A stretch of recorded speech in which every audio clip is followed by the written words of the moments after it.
വിവരമറിഞ്ഞതിന് ശേഷം കൂടുതൽ കാര്യങ്ങൾ മനസ്സിലാക്കി അധികാരികളുടെയും ഗവൺമെന്റിന്റെയും ശ്രദ്ധയിൽപ്പെടുത്തി പരിഹാരം ഉണ്ടാക്കുന്നതിന് എന്തെല്ലാം കാര്യങ്ങൾ ചെയ്യാൻ കഴിയുമെന്ന് ആലോചിക്കുന്നതിന് വേണ്ടിയിട്ടാണ് ഞാൻ ഇന്നിപ്പോൾ ഇവിടെ എത്തിയിട്ടുള്ളത്.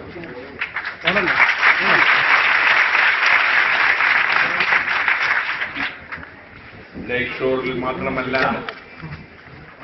കേരളത്തിൽ പല സ്ഥലങ്ങളിലും സ്വകാര്യ ആശുപത്രികളിൽ മര്യാദയ്ക്കുള്ള ശമ്പളം കൊടുക്കാതെയും മിനിമം കൂലി പോലും നൽകാതെയും അമിതമായി നിശ്ചിത സമയത്തേക്കാൾ കൂടുതൽ ജോലി ചെയ്യിക്കുകയും മാനേജ്മെന്റാകട്ടെ ചികിത്സയ്ക്ക് വരുന്നവരിൽ നിന്ന് ഇരട്ടി മാത്രമല്ല നിരവധി ഇരട്ടി ബില്ലെഴുതി ചെയ്തുകൊണ്ടിരിക്കുന്ന സ്ഥിതിയാണ് നിലനിൽക്കുന്നതെന്നാണ് മനസ്സിലാക്കാൻ കഴിഞ്ഞത്.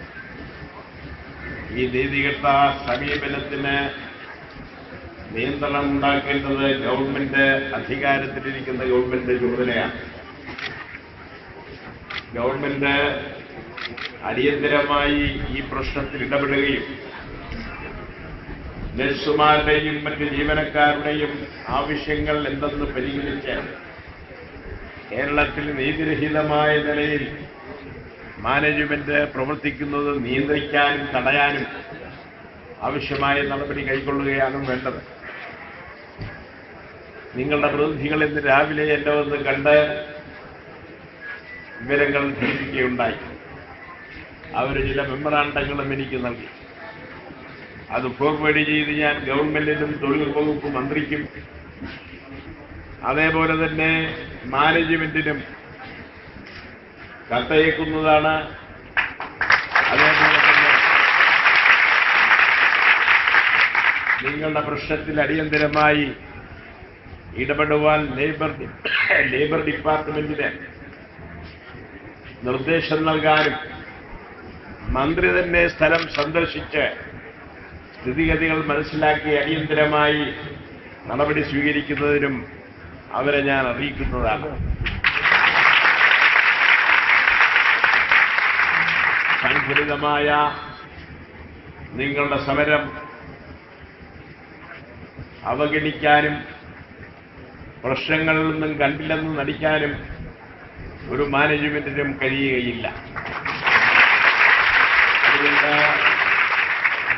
സംഘടന ശക്തിപ്പെടുത്തി അവകാശം നേടുന്നതുവരെ ഉറച്ചു നിൽക്കാൻ നേതൃത്വത്തിൽ നിൽക്കുന്ന ആളുകളെ ഗുണ്ടകളെ അഴിച്ചുവിട്ട് ആക്രമിക്കാൻ തുനിഞ്ഞാൽ നിങ്ങൾ നേതാക്കന്മാരുടെ പിന്നിൽ ഒറ്റക്കെട്ടായി നിന്നിട്ട് നിങ്ങളെ ആക്രമിക്കാൻ വരുന്ന ഗുണ്ടകളെ സമാധാനപരമായി തന്നെ മര്യാദയ്ക്ക് പറഞ്ഞേക്കാനുള്ള നടപടികൾ നിങ്ങൾ സ്വീകരിക്കുമെന്ന് ഞാൻ ആശിക്കുന്നു.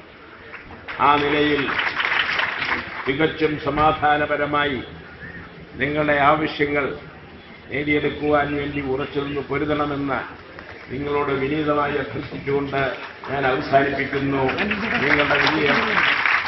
നിങ്ങളുടെ സമരം എല്ലാ നിലയിലും വിജയിക്കട്ടെ എന്ന് ഞാൻ ആശംസിക്കുന്നു.